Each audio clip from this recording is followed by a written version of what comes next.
Hello, and welcome back to the Emerge Stronger podcast. I am your host, Sonia Thalman. And today I am with a special guest. She is a coach with It's Not Over. She is also a mother of four children, a school nurse, and a wife.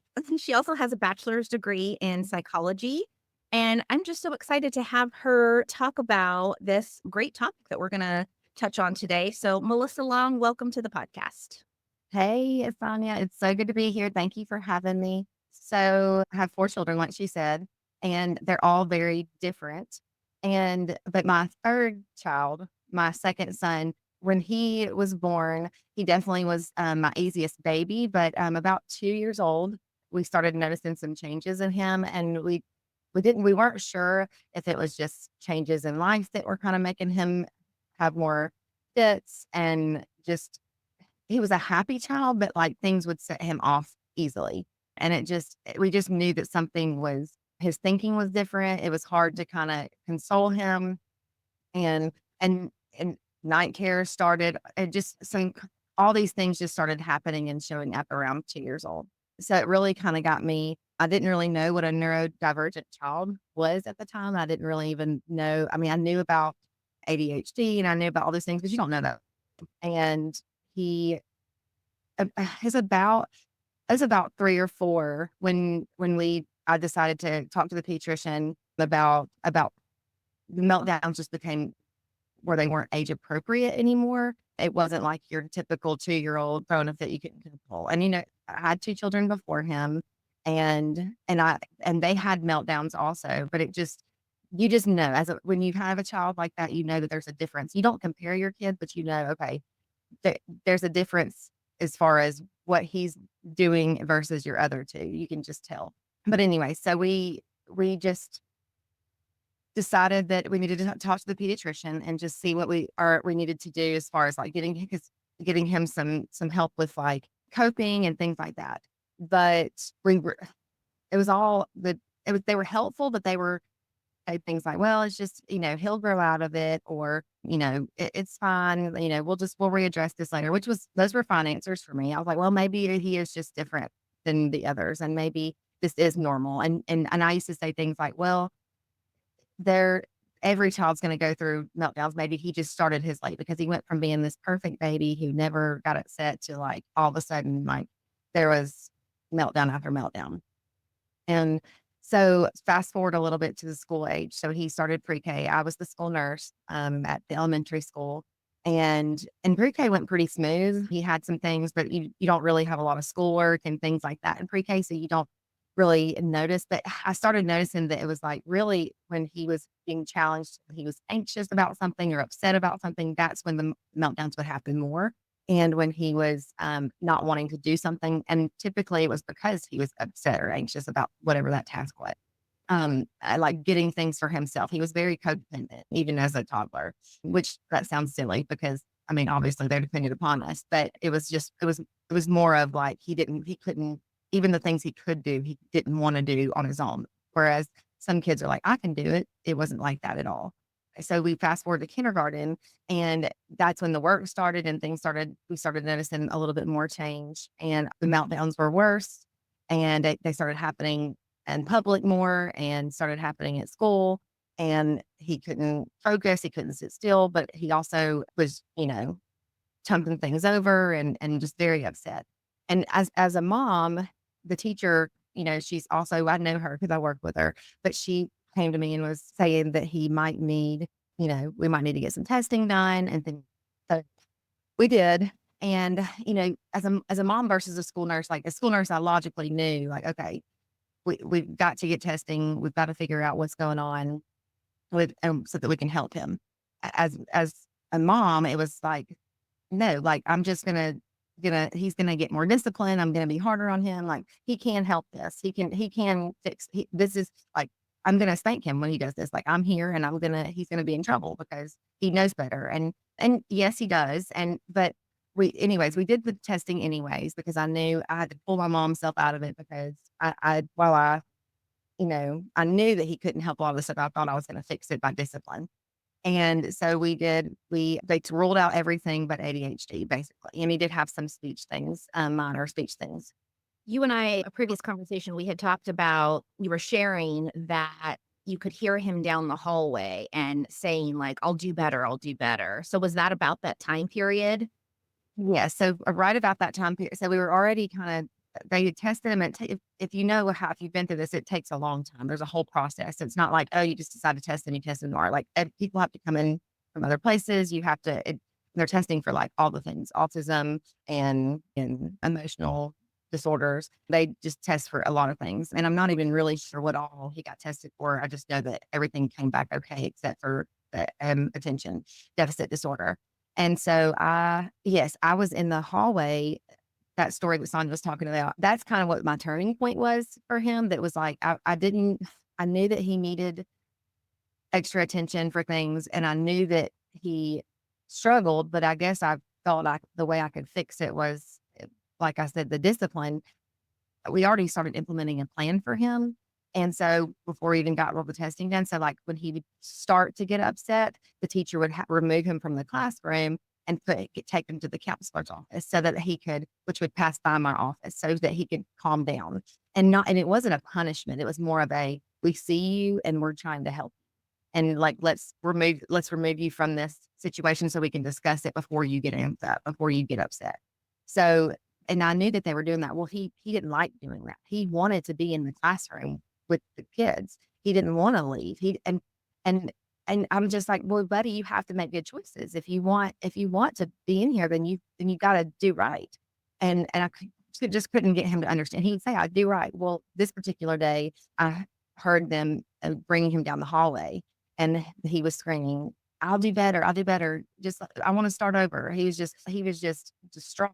He wasn't even in trouble. I could hear them saying, "You're not in trouble. We're good. We're just going to see the counselor." And it broke my heart. It because I was like, he doesn't want to be impulsive. He doesn't want to be removed. He wants to be there. And so that's when I realized, like, his brain works differently, and he physically cannot control these impulses. And then that kind of started my journey of like, why can't he? And what makes him think differently than the others? And it was hard to explain that to my own children too, because we don't label in my house. And so to this day, is an 11 years old, doesn't know that he has ADHD. I don't even know if he knows what ADHD is. He might have from his friends because he's in middle school, but he doesn't know that.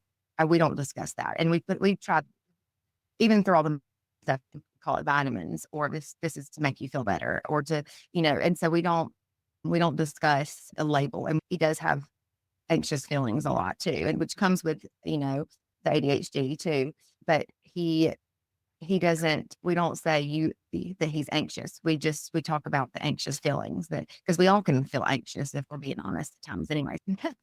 And so, but yeah, so that day I had to kind of remove my mom goggles. And I remember even talking to my sister about it because I was so torn about even starting medicines and all the journey that we went on. And it really, because I give medicines every day and I know that it's important and these things are great. But it was just when it came down to me as a mom, I was torn because I didn't want that for him. And I wanted him to be able to feel normal. But I didn't realize how abnormal he felt and how out of place he felt until that day when I heard them down the hallway. Yeah. Oh my goodness. That had to be so heartbreaking for you. And because it's not like he's a bad kid or, like anything like that. And for him to say, I'll do better, that, yeah, that had to have been so heartbreaking. What are some like common misconceptions if you kind of just think about even in the school system when you have, teachers, I'm sure they see it a lot and you as a nurse, but what are some of the common misconceptions about raising a neurodivergent child that you think it's important to address?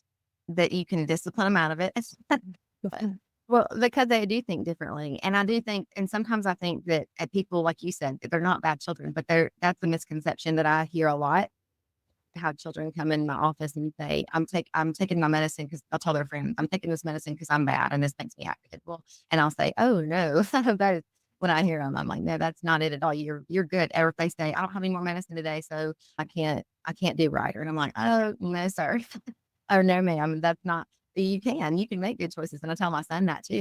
When, he doesn't know about all that stuff, but when he even says, like, someone had one point, must have said he has anger issues, and I don't know if it was sibling. That's the reason why I know that he's heard that, because he one day when he was upset, I was like trying to get him to calm down, and I said, and he said, "I have anger issues," and I was like, "Who told you that? Because you don't have anger issues."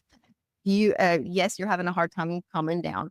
So I think that that misconception is that they don't want to do right and that they are bad kids. And because you do see are of the behavior problems. And so because they do have trouble, but really it's because they haven't learned how to have coping mechanisms.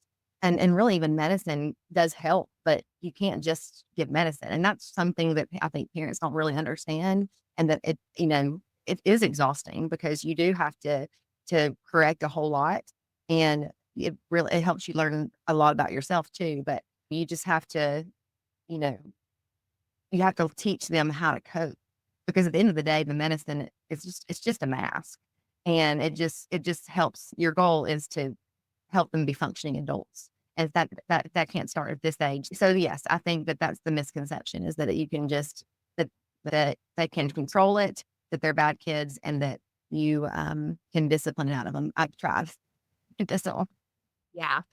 Okay, so being in the field that you are as a school nurse and seeing these, kids coming in and you're the one administering the medication. And so I guess how can you as a nurse, the school system, we as a society, how can we help support the parents and you as a mother that, in understanding and embracing the neurodivergence and then also helping promote their unique strengths? So I think it's really about educating people, because I think that the problem is not that we don't care, as I don't think that parents don't care. I think they do care. They just don't know. And I didn't know. And I'm a medical field, and I saw kids every day, and that weren't my own. And I knew, I mean, I knew things, but I wasn't like, I didn't have the education I do now about it. Like, I wish that I would have had the tools that I have now. And that really is what kind of started my journey on that. But I just think that parents just don't know how to, and then they just get frustrated. So really it's about helping ourselves understand, so that we can have the patience when it comes to, like, when it comes down to it, to teach them to cope. And we really learn how to cope ourselves when we're teaching them, because it is hard. You're having to how to stay calm in situations that are not calm. And you learn about your own reactions to things, like how what, because they're picking the neurodivergent child also picks up on a lot more. They're very aware of what you're like, the things that you say, and the facial expressions that you make. And how like my son will even call me out on, like, don't look at me like that, like when I'm talking to him, or like, he wants my facial expression to be a certain way because he doesn't want to be mad at him. Like, he's overthinking about everything I'm saying and doing, my body language. So I think that they're hyper aware of things more than we realize, and they pick up on a lot of stuff. And so really it's about controlling yourself, deeper than just your word. It's actions. And so I think that if we can get that out there to parents, like, that don't just, you're not just popping pills to them, or just, you've got, it's a whole family dynamic change. It's just talking to them about, hey, this is, and now we don't label, but I also do, I'll say, like, to the side, well, later on, I'll say, look, you know, I do expect differently from you in this situation, because you can control these things, and you don't understand, but sometimes other people can control these things, but they have a harder time learning to control things. So, and that's something I always say too, is like, I can't stop doing this, or I can't. And I'm like, yeah, you can do it. You can, like, we have to, like, it's a mentality that you have to, and to put ingrain in them that, yes, you can do this. And it's just almost like you just, and repetitiveness, like, you do feel like you're saying the same things, which is like parenting anyways, but it's more so, it's like just repeating the same things, and for yourself and for them, like, you can do this. You can control your impulses. You can, be calm, or you can't, it's just whatever the issue is at hand. And you make sure you're speaking life and positivity into that. And it's hard. I'm saying this, like, it's easy for me to say this right now, but there's times, like, that the meltdowns have been so bad, like, you know, physically hurting a sibling, and throwing things off against the wall. I mean, like breaking things. I mean, like it's not. I'm saying all this lightly. It's easy to say this on a podcast, but in real life, it's chaos. And so there's days that and you do want to give up and just be like, okay, here's a pill, or here's this, because you can't, like, you can give them medicine sometimes, and it can kind of make them more zoned out. But that's not the goal that you want. You want them to be able to be quote unquote normal or feel normal. And I think that's if parents knew more about neurodivergence and children and their struggle, things like that, I think that they would have more understanding and patience. Yeah. That's so good, and it makes me also, like, really sad and a little disappointed in the system as far as here you are going to the doctor, the pediatrician to get help, and they're limited with their resources. So not to put them down, it's just the resources that they have.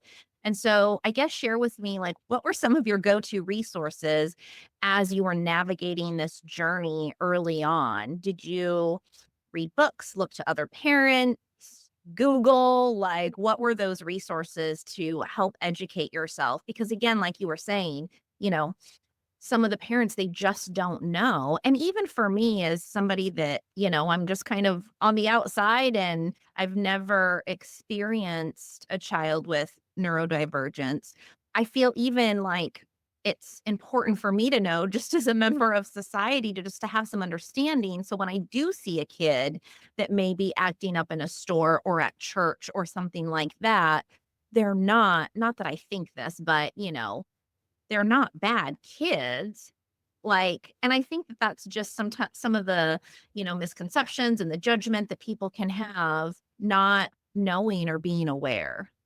Yes. Well, and that happens, like you're talking about in the store, people do give you looks and you have a note. And my daughter, she would always get very embarrassed. She still will. She'd be like, oh man, like, she's like, she gets very, as a teenager, gets very embarrassed still sometimes, but she has so much patience and understanding at the same time. But she's human too. But you do have to kind of get away from going back to that. You have to get away from that feeling. This is that you have to quit caring what people think. Like, what my go-to is just to, like, let's just leave the store, or let's just, but no, you have to handle it right then because you've got to function. But a lot of my resources that I did use Google, and I looked up all kinds of stuff. And I just read article after article and research. And I really started just looking at research articles on like different psychology websites and health websites. I mean, I couldn't even quote who or what. I just started reading. And then I did buy some books, and someone gave me one about it was more geared towards like sensory issues and all, like, but a lot of the things are similar in a way. So, and because they're in the same category with autism and all that stuff.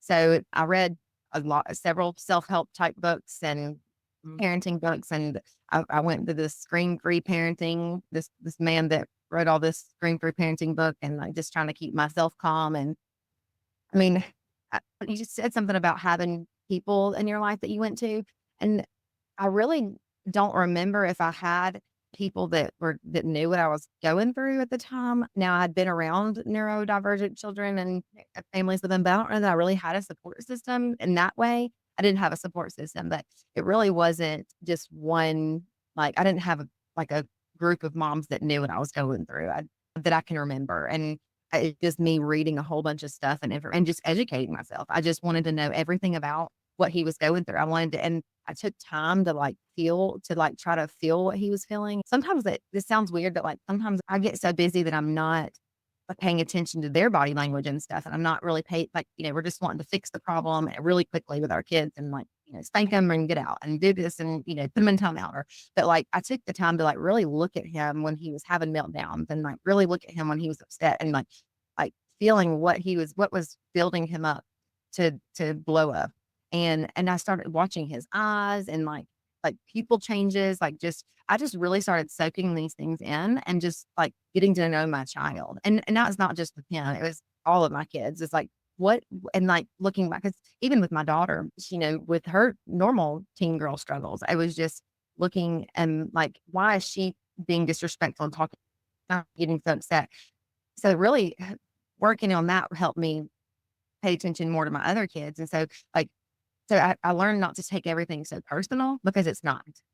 And so that, that would help me a whole lot, just kind of like spending like time just focusing and like t not getting upset because it really is a choice. And now there are days where my fuse is short even now, and I know all these things. So, it's just, but it's definitely better than it, has been in the past. Because you just want them, like, even during church, you want them to like be quiet. And then you physically, like my other kids, I could like, okay, I could threaten them and say, I'm going to spank you and take you out. And that would help some. But like him, I was taking him out 4 times in church, but I would bring him right back. We're not going to go sit and you're going to learn. So it's just repetitive. Like, we're gonna go out, we're gonna do whatever we need, and we're gonna come back. And it was disruptive, I'm sure. And so I'm bringing that up to say, like, when I would do that, I did have some older moms and older ladies in the church that were very encouraging to me. I don't remember anybody saying to me anything negative about that. They would say, you're doing good, mom. And, it's going to be like, they didn't make me feel bad and like, they knew that something was different. Yeah. And when I say that, like, he is a normal kid. Like, he has great friendships and he gets along well for the most part. I mean, especially now, there's times where he doesn't. I mean, he really is a normal. He plays sports. He does all the things.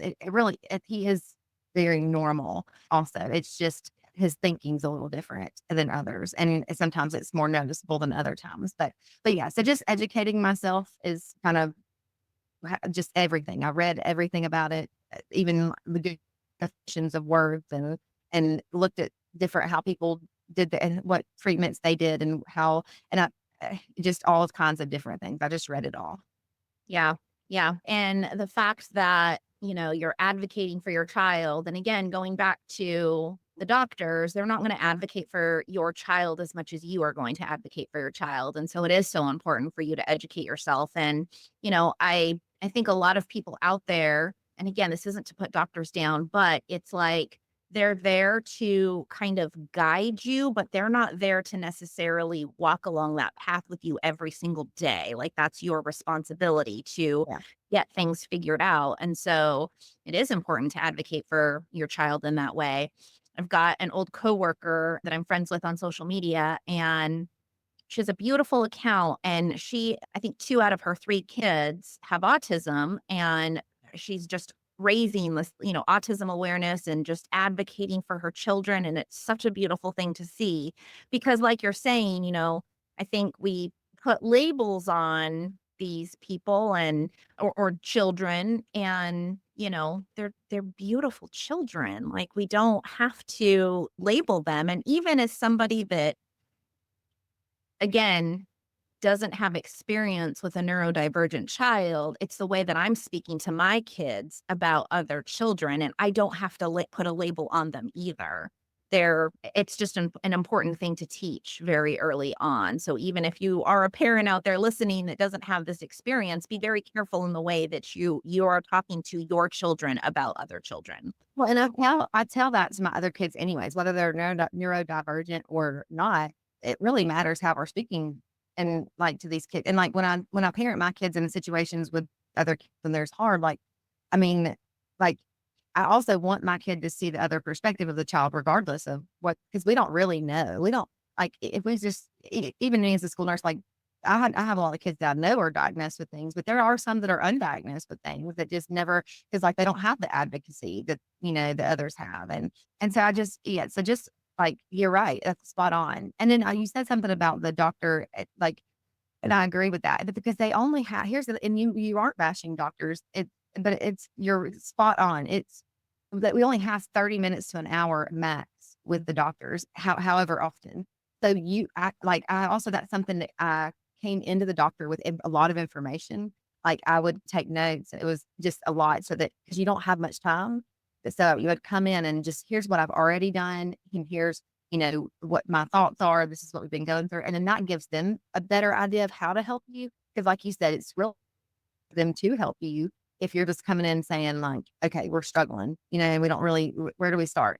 So they can give you places to start. And we did have a wonderful pediatrician, and he did spend a lot of time when we actually did get down to the diagnosis and all that. He spent a very long time in his office with me and him, and gave me a lot of education also about that.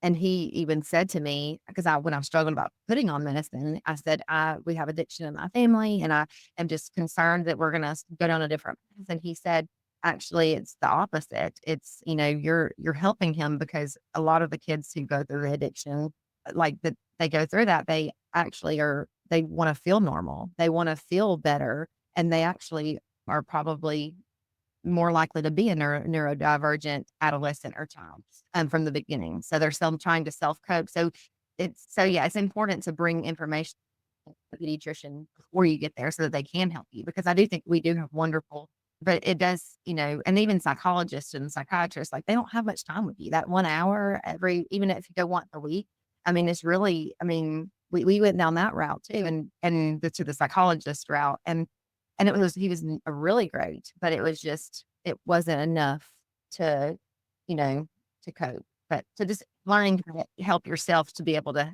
help them. But Yeah.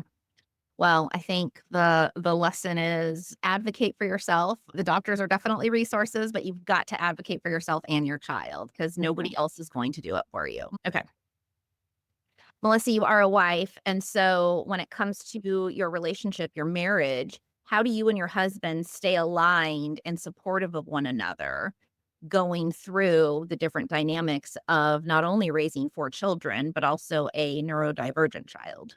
I'm not even gonna lie, it's not easy, and we don't always see eye to eye, but at the end of the day, we do both have his best interest. Now, I will say my husband is very good to, like, listen to me a lot of times. I mean, sometimes he has to remove me from the situation and tell me what he sees, and because he can see from the outside also. But I do feel like as moms, we do spend a lot more time and, paying attention to things and details. But he, really, I think it's just staying supportive of each other at the end of the day, and knowing that we want the same end goal.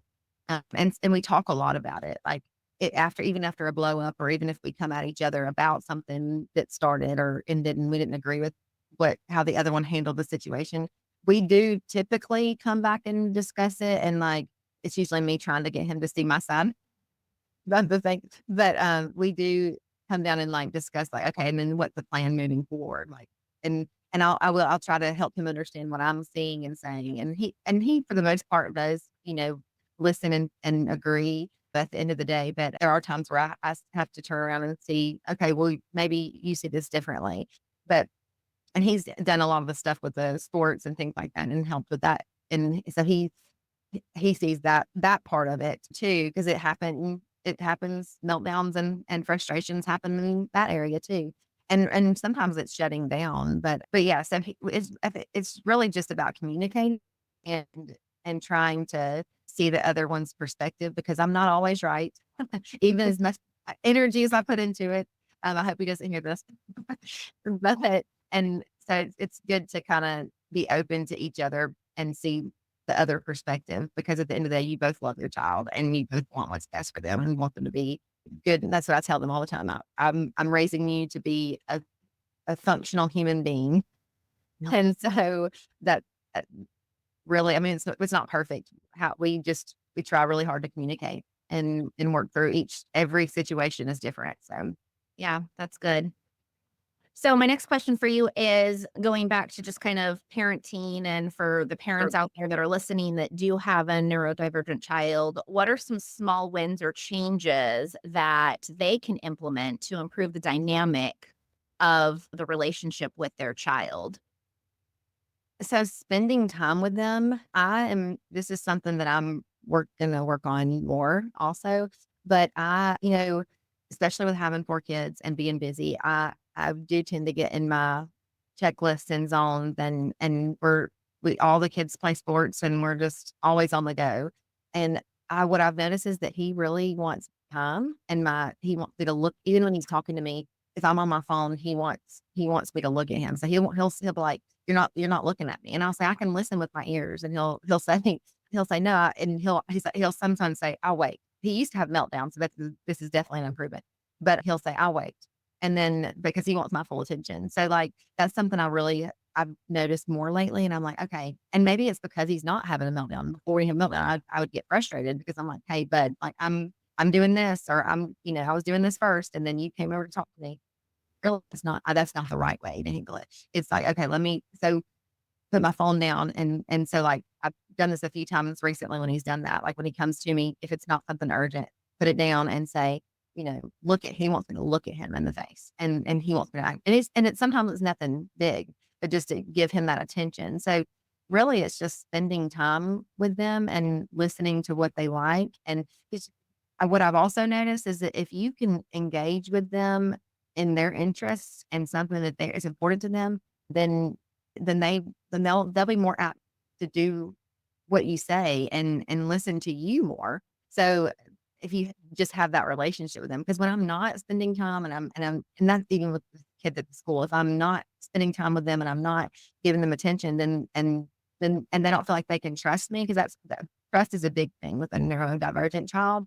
And if they don't feel like they can trust you, then they talk to you and they're not going to listen to you. And then when they are upset, you're not going to calm them because you're not their safe place. So just building that safe place and that trust with them, however that is, and showing them that you're there and present is probably the most important thing that you can do as far as getting them where they need to be, because then they're more apt to talk to you and y'all can work through things a lot better when you can build their trust. Yeah. That's really good and very helpful. I'm sure that, well, you've had to parent him differently than your other children. So this is, an ongoing thing. And for you just to know and be aware. And it's not necessarily just with that one child that, they want you to look at them in the eyes, but you know that. And as he continues to grow, and I just think it's a kind of a pretty cool thing that he's like, hey, no, I need you to look at me in my eyes. And I mean, I even do that sometimes to my husband. I'm like, "Are you listening to me? You're looking at your phone. Like, I need you to look at me." And my other don't do that, or well, they do want me to pay attention, but they'll talk to me when I'm looking wherever, and then they'll wonder why I didn't hear them sometimes too. But it's like they pick up on it's funny because, you think that you see the impulsiveness of that child and you see all the things that they struggle with, but you don't see all the things that are great, like the way that they're so intuitive and the way that they can pick up on your expressions, and like there's also so many gifts in that. So their thinking is, I mean, honestly, we can learn a lot from that. And I catch myself didn't know so much about it. I feel like there's times where I'm like, I struggle with a lot of these things also, that I've had to learn how to self cope with these things. So, anyways, it's just. I think you're right. It's just it's something that we all things that we didn't even realize that we needed from people too. It helps me become the better person too. Yeah, yeah. Well, Melissa, thank you so much for coming on here today and sharing and just being vulnerable and honest and sharing your experience. And hopefully this helps other parents out there that maybe are picking up signs and kind of where you were at early on. And hopefully this is helpful. It was certainly helpful to me as, an outside person learning about a neurodivergent child. So I really do appreciate you coming on here and sharing today. Yes, thank you so much for having me. Thank you for listening to today's episode of the Emerge Stronger podcast. If you would like to connect with Melissa, you can find her at itsnotover.net. And if you would like to find out more information about neurodivergent children, you can also reach out to Melissa at info@itsnotover.net. Thanks again for listening, and we will see you for another parenting episode series next week.